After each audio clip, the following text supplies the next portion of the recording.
দোকানে গিয়া দোকানদারের কাছে একটা রুটি চেয়েছে, বলে ভাই আমার মায়ের অনেক ক্ষুধা লাগছে, আমার মায়ের কাঁদে, একটা রুটি দিতে পারো? দোকানদার মনে করছে ও নিজে খাইতে বুঝি রুটি চাইছে, দোকানদার দেয় না। যখন না দিছে ও রুটিটা থাপা দিয়া নিয়ে একটা দৌড় দিছে, পোলাপান বুঝে নাই। দোকানদার কিছু লোকজন নিয়ে ছেলেটারে এমন ভাবে মারছে, মারতে মারতে রাস্তার মধ্যে শুয়াই ফেলাইছে, তারপর হাতে দিকে রুটি খায় না।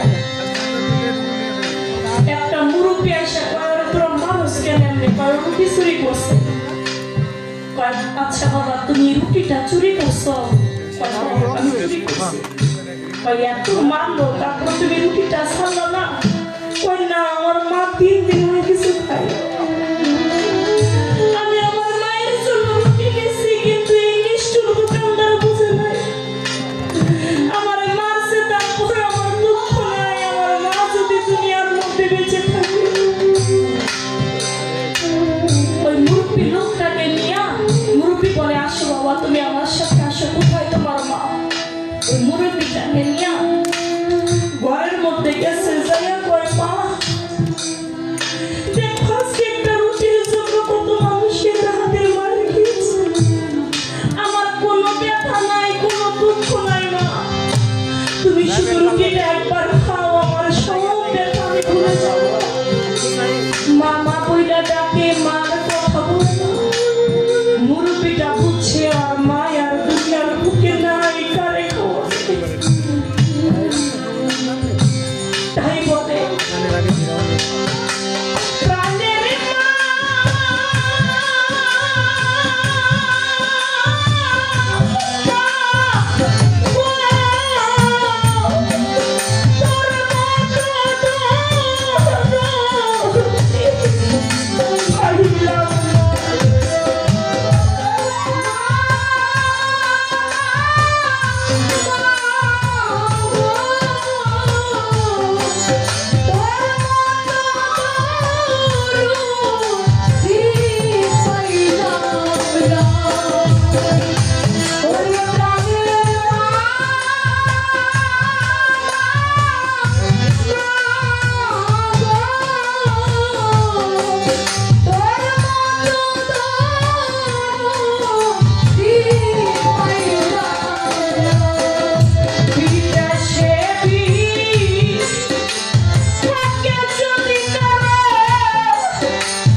বিদায় বেলা মায়ের গান শুনে 50টা টাকা দিয়ে আমাকে দোয়া করেছে।